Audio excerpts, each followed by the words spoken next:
శ్రీమాత్రే నమ. జయ గురు దత్తాత్రేయ నమ. ఈ వీడియోలో మనం 2025 సంవత్సరం మే నెల మాస ఫలితాలు వృశ్చిక రాశి వారికి ఏ విధంగా ఉంటాయి అని పరిశీలించినప్పుడు, మరి ఈ రాశి వారికి ఈ నెల ప్రారంభంలో రవి 6వ స్థాన సంచారం కంపల్సరిగా వృత్తిలో విజయం లభిస్తుంది. విద్యార్థులు ఇంటర్వ్యూల్లో పోటీ పరీక్షల్లో కంపల్సరిగా మంచి ర్యాంకు సాధించడం జరుగుతూ ఉంటుంది. ప్రభుత్వ వ్యవహారాలు, ప్రభుత్వ కార్యాలయంలో మీకు ఏమైనా పనులు ఉన్నా ఈ సమయంలో అవి మీకు అనుకూలంగా నెరవేరే అవకాశం ఉంది. కోర్టు తీర్పులు, జడ్జిమెంట్లు లాంటి మీకు అనుకూలంగా రావడం జరుగుతూ ఉంటుంది. సో ఏదైనా ప్రభుత్వానికి సంబంధించిన ఎటువంటి కార్యక్రమం అయినా మీకు సక్సెస్ఫుల్గా పూర్తవడం జరుగుతుంది. ముఖ్యంగా రుణ ప్రయత్నాలు ఫలించే అవకాశం ఉన్నది. అయితే ఆరోగ్య విషయంలో కొద్దిపాటి జాగ్రత్త మాత్రం తప్పనిసరిగా తీసుకోవలసి ఉంటుంది. ఇక ఈ నెల 14 తర్వాత రవి 7వ స్థాన సంచారం జీవిత భాగస్వామి యొక్క హోదా పెరుగుతుంది. వృత్తిలో ఇద్దరూ బిజీగా ఉండడం వల్ల పరస్పరం కష్టసుఖాలు చెప్పుకోవడానికి కూడా ఖాళీ ఉండకుండా ఉండే అవకాశం ఉంది.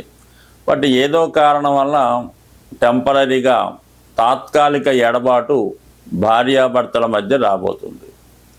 ఇక వ్యాపార భాగస్తులతో విభేదాలు తప్పనిసరిగా వచ్చే అవకాశం ఉన్నది.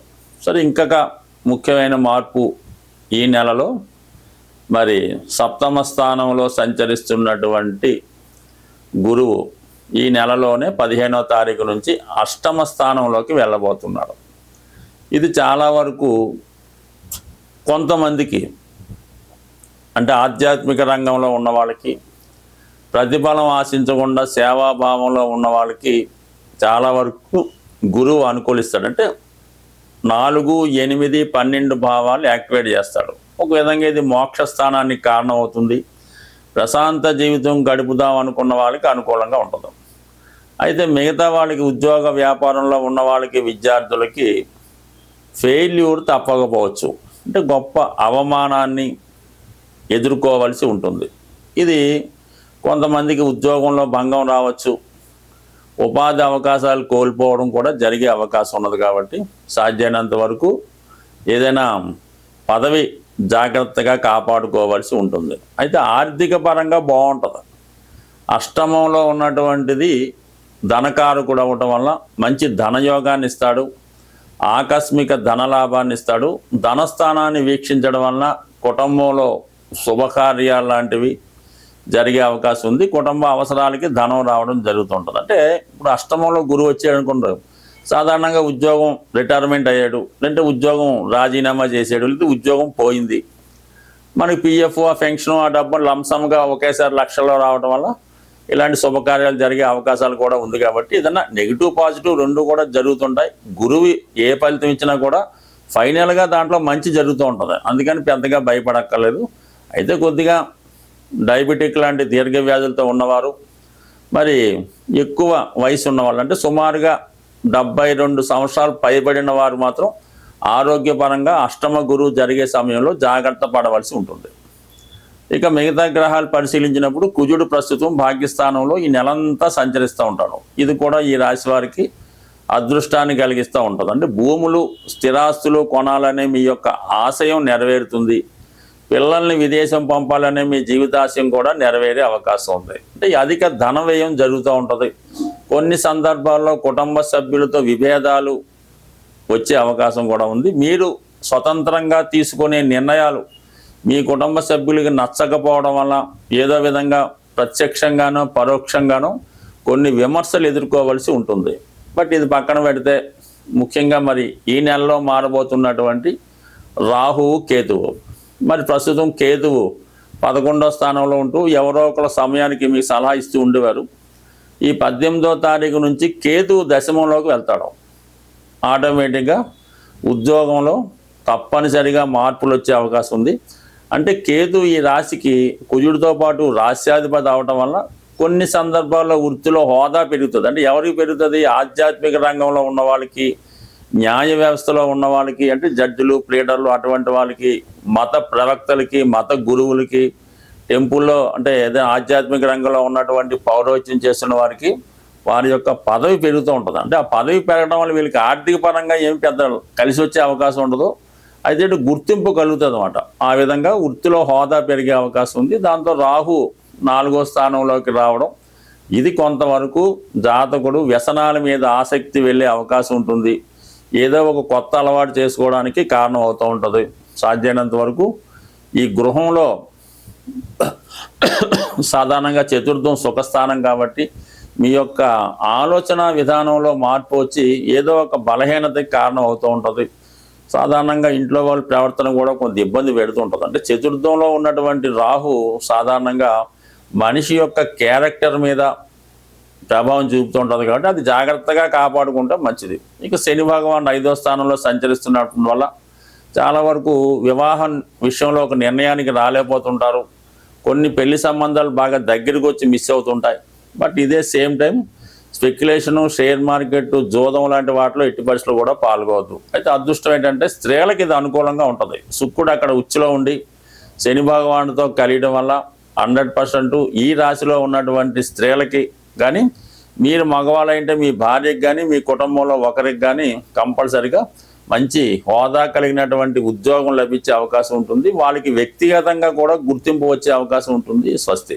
ప్రస్తుతం మనం మే నెల ఫలితాలు తెలుసుకుంటున్నాం కాబట్టి ఏదైనా ముందుగా ప్లాన్ చేసుకొని ఈ శుభ కార్యక్రమాలు, ఈ వ్యాపార ప్రారంభాలు ఇటువంటి ఉన్నవాళ్ళు ఏమవుతుందంటే జూన్ నెల 10వ తారీఖు నుంచి జూలై 8వ తారీఖు మధ్యలో సుమారుగా నెల రోజులు ఈ గురుమౌఢ్యమి రావడం జరుగుతుంది. ఈ గురుమౌఢ్యం జరిగినప్పుడు సాధారణంగా వివాహాలు చేయడం కానీ, శుభకార్యాలు, కొత్త వ్యాపారాలు, గృహప్రవేశాలు లాంటివి సాధ్యమైనంత వరకు చేయకుండా చూడవలసి ఉంటుంది. అంటే మొత్తం మీద ఏంటంటే మనకి జూన్ 10వ తారీఖు నుంచి జూలై 8వ తారీఖు మధ్యలో అంటే ఏదైనా వివాహం కొరకు దానికోసం ప్లాన్ చేసుకున్న వాళ్ళు ముందుగా తెలుసుకుంటారని ఇది కొంతవరకు మీకు సూచనగా చెప్పడం జరిగింది.